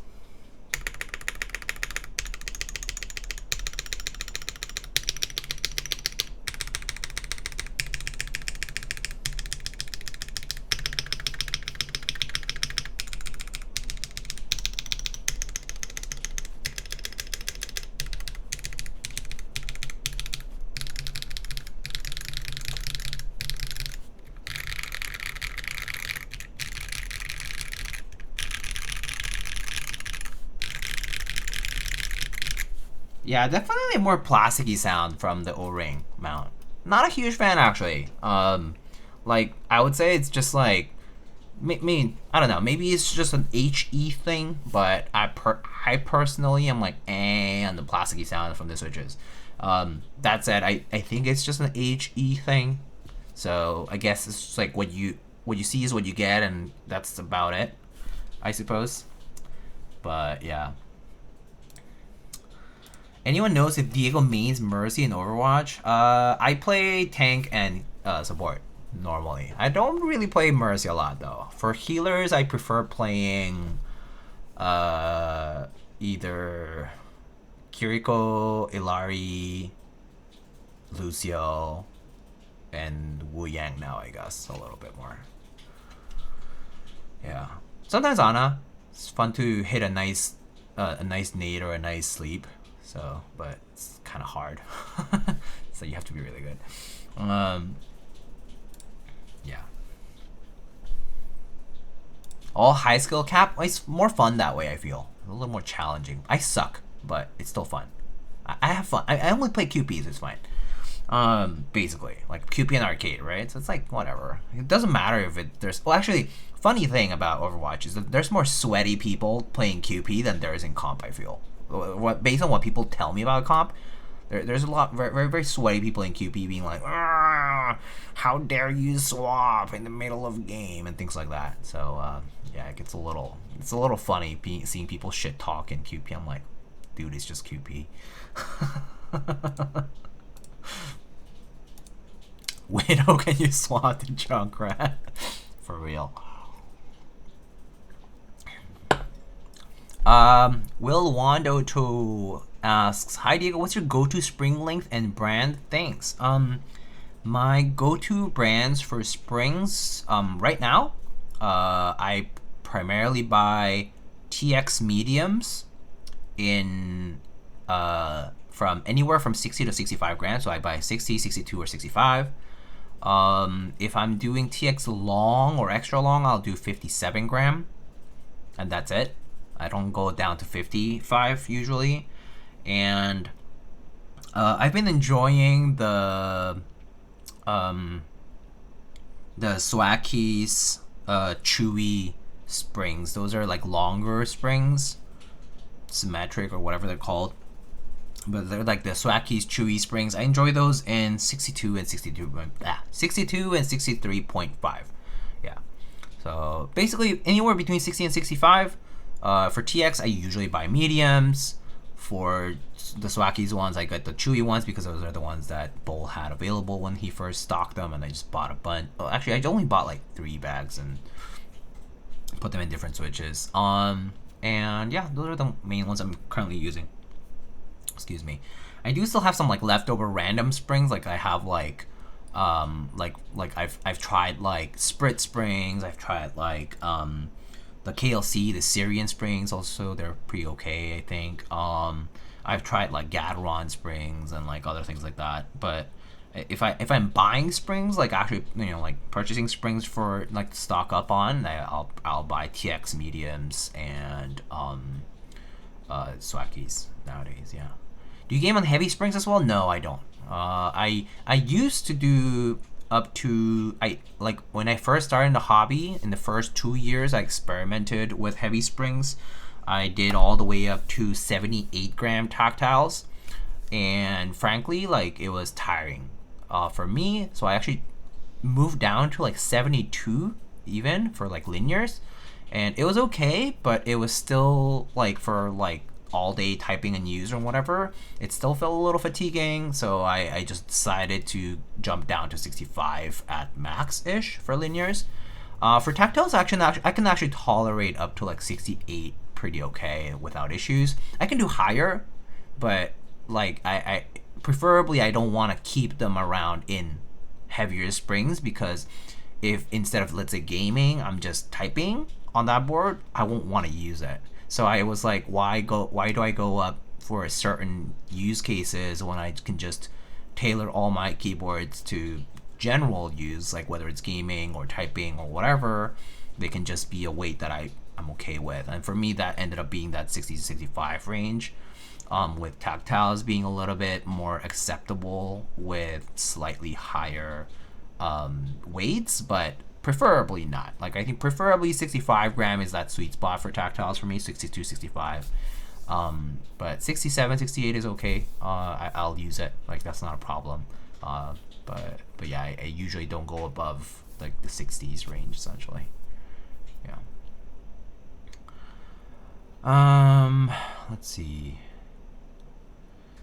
Have we tried O-ring mount? Yes, this is O-ring mount right now. Yeah. Any tips on how to fix a plate which looks like a banana? I tried laying a book on it. It's still not linked. PEI plate. Ooh, that's a tough one. Warped plastic, straightening it is gonna be tough. Especially like stuff like polycarb PEI, like those polymer plastics. I mean, frankly, they're gonna be brittle. So it's like, you can't, like, if you're like aluminum, you can sort of bend it back, right? Same with steel or brass or whatever. Like you can technically bend it back if you're really careful about how you do it. Like with metals, but plastics, it's like you really do risk just snapping it. It's honestly really tough. I can't think of a smart and easy way to do it. Like I guess you might need something like heat, but then heat also, like, how do you limit the amount of heat you're putting and how you control that? It's really tough. I think for plastic plates, I really can't see a solution if it's already like pre-warped heavily, especially. So it's pretty tough. Hot water, look up the melting point of stuff first, or even not even melting point, but even if it gets softer, like soft, like goopy soft or whatever, like even if it's not like melt, I'm kind of afraid of plastics in hot water, generally speaking. Not a huge fan. Like you could try after you do some research on it, but you're definitely putting a risk doing that. Do you still lube all your switches for sponsored showcase builds like this? Or for this one, it was provided, so I didn't have to. They're factory ones. So a lot of showcase builds, I do get a lot of kits. Just like Patty and like other people. Like I get builds, like I get the kits and they'll send the kit, but they won't send switches, and I provide my own switches. For almost all of them, yeah, I'm lubing my own switches for the most part. Yeah. which is actually why my choice of switches is kind of narrower, because if I have to lube switches and stuff, that means I need to buy switches that I would use too, and so I haven't like branched out as much to buy like, oh well, like every other HMX variant and every other Gateron variant to buy and lube myself and use it and all that. It's just a lot of time and money and other things, and so yeah, I still do mostly, for the most part, like mod my own. Yeah, like if I have to provide them, I do. There was one case for the, I think it was a Cloud9, the round 2 one that happened with the full brass, full copper case. That one, the designer asked me to like purchase and mod switches for them because they're going to give it to like a family member, like a prototype. So I actually purchased, modded the switches, and like they paid for the price of the switches and the modding and all that. So it was like a fully commissioned build essentially. And you know, when I sent the keyboard back, or I guess I technically sent it to, you know, whoever was gonna use it next, they got it fully built and everything, but they're switches that I had provided. Review and commission 2-in-1, yeah, it's rare. That's super rare. Normally, so I think like showcase, like review stuff usually goes 2 ways or 3 ways, I guess. The first one is the designer has switches in mind that they want or that they send with the board, and you just build what you get essentially. I built what I get. I obviously lube the steps myself. Or if they ask me to mod the switches, then I do it, sure. And you know, I send the keyboard back to them because they want the build prototype to test and, you know, do their thing, get feedback, all that stuff. And so they'll enjoy using it. You know, it's a build for themselves. It's a prototype built for themselves, but it's a prototype, so it's also showcased as part of the review process. The second case would be kits that are sent with no switches included. In those cases, like I'll be asked to provide them, and you know, like there'll be a process of assembling and disassembling, and then I send the keyboard back in kit form. Like it'll be sent either to another content creator or back to a designer. Basically, the keywords go back, and the switches, they stay because I provided them, and so I might use them for something else. And the last one would be the cases like the latter, where basically they ask me for switches, and I do the modding, I do everything, and then they get built into the board, and then, you know, they go off. And then there's, I guess the last case would be like if the board stays, like so usually for me, I have a policy where like if they let me keep the board, so to speak, it's like kind of like a no strings attached situation where like I will pretty much in every single case, I've never like sold a prototype board or anything. I've given it away or put it for an event or like, you know, things like that, gifts, like, you know, charity, you name it, whatever it is. So usually for units like that, like, yeah, I'll provide my own switches, whatever, build it with them. Sometimes they come off, sometimes they stay, like the switches, and sometimes they get reused for something else. And the keyboards themselves, they, you know, might end up in a giveaway or might end up in a build-a-thon thing or whatever it is.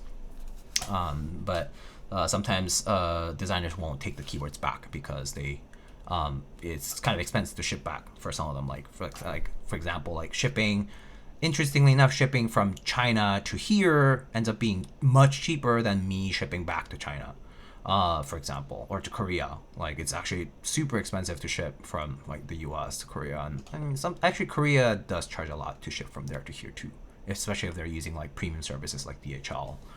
Or like EMS Korea, which sometimes can be really expensive depending on the volumetric weight. So yeah, that's kind of like how it usually goes for like review units. I would say the last case where like I get to keep the board or I get to like you know, have it around, it's much less likely. I would say like 85 to 90% of the stuff usually goes back or goes to somebody else for them to review or to use as a feedback like tool. For the design and review process for them. So yeah, that's sort of the gist of the whole like reviewing stuff for people. That inward curve is very nice. Yeah, this does look quite sweet. I really like this. It's a very very pretty case, honestly. Yeah. Actually, Elbez did suggest something nice, which was just try building it with the PI plate, Niku, if you're still here, and see how it goes if it straightens out on its own. Yeah.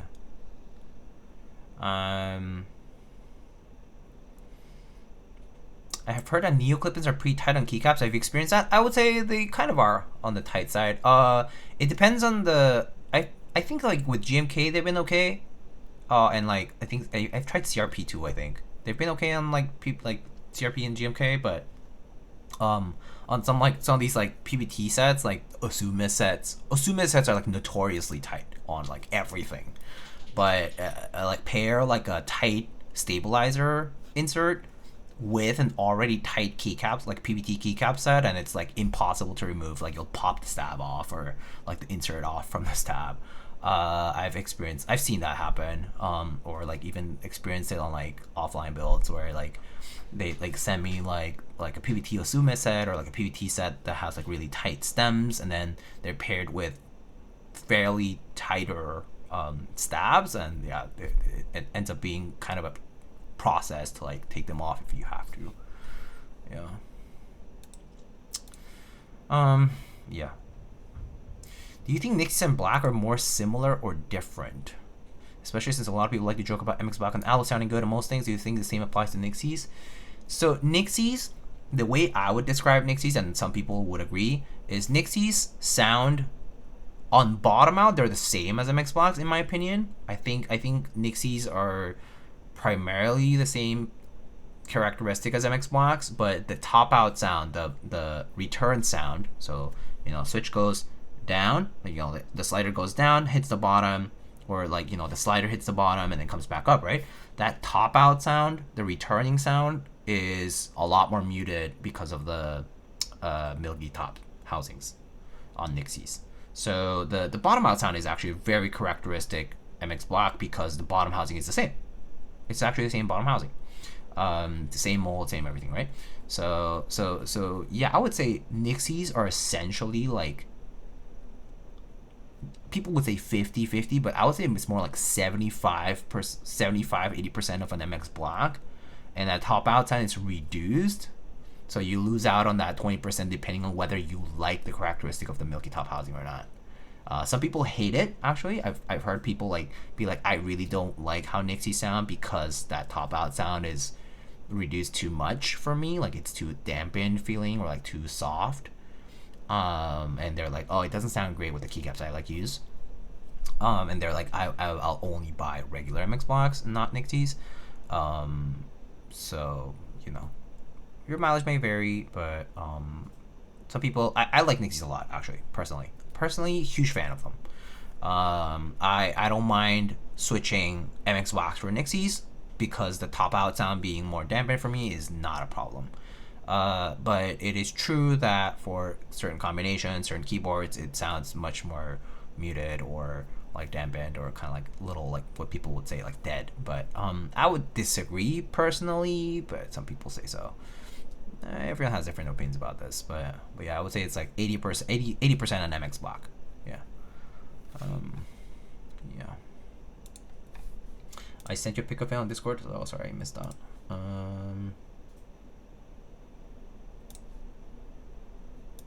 Whoa, that's a super bend play. Holy shit. Actually though, that's a pretty even bend, Niku. I would try building with it first, see how it goes after it clips on, especially use 5-pin switches, do not use 3 pins. See what happens when you do a mock build, and hopefully it's solderable. If it's not solderable though, you're kind of fucked. If it's hot swap, that bend is pretty bad. So if you're using solderable, maybe it'll be okay, even with the big ass bend on your PI plate. But just saying. Yeah. Yeah. Oh, you have hot swap. Yeah. Okay. Yeah. If you have a hot swap, that's the issue. Yeah. I think that's a pretty difficult to salvage situation. Yeah. I would pair that plate with solderable only. Solderable, 5-pin, tight, like snug switches.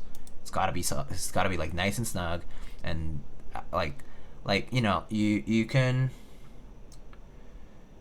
maybe start with the corners actually to basically get that bend slightly evened out before you go to the middle, and then you kind of like go corners and then kind of like middle and then kind of like out like that. So like it'll start like fully the banana, and then it'll be like kind of straight with a slight curve in the middle, and then it'll like sort of like even out, sort of straight, pseudo straight. But yeah, not sure how it will go. You'll just have to try and see what happens. Yeah, I see. I've always wondered and never compared it before, so I probably have to try it out. Yeah, no, definitely try it out. I mean, if you get a chance to try Nixies and MX Box in the same board or something, just give it a shot. Give it a shot.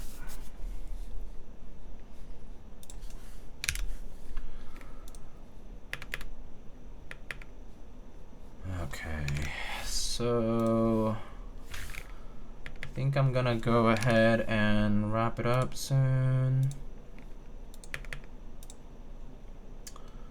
Okay. Oh, looks like I just hit ads for another half a minute.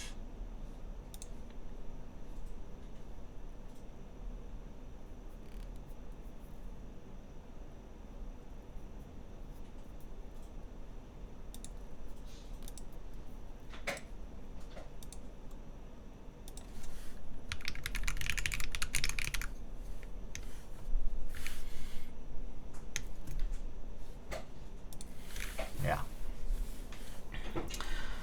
Alright, you folks. Let's wrap it up here, I suppose. But I hope you guys enjoyed the Kafka build today. I think it's a pretty nice board. Frankly, for the price, $220, $230, and pre-built with everything, it's a pretty sweet board. I really like the aesthetic. I actually think I really like the subtlety of having this wooden accent at the front. It's a little, it is different from like the Mode Encore. The Mode Encore has charm from the thicker bezels actually, and the wooden accent really going all the way into the middle of the case. But this nonetheless I think is quite appealing for the price. For the people looking for something simple that's a 65% and usable right off the bat, I think it's pretty nice. So I think Typface has been, I mean, people really like Typface's work, so personally I think they're doing a great job out there. So I hope this is a success for them. Let's go ahead and wrap this up. I don't know if I see any keyboard folks now. Do I? Checking. I don't think so.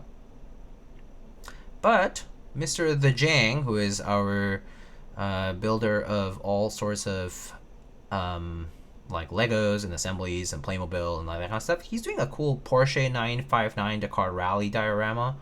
So let's check that out. Actually, yeah, that sounds pretty cool. Turtle Cat? Who's Turtle Cat? Who's Turtle Cat?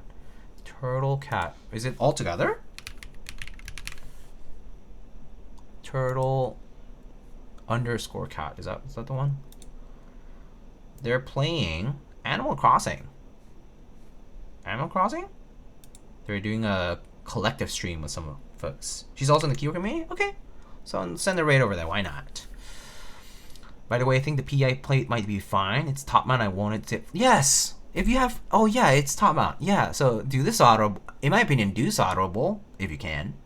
And then do top mount. But why don't you just put it top mount first and see if it straightens out by itself? No assembly, just by itself, top mount, bolt it to the case, straight or not. If it's straight enough, go ahead and do the build, and then see how it straightens out. Yeah. All right, folks. Turtle underscore cat. Wait. This backspace is like not working that properly. Turtle cat. All right, there we go. When's the next stream? Might be this weekend, Kupo. I think I need to do the Tofu 60 3.0. That'll probably be this weekend on, I'm gonna say Saturday night. Probably.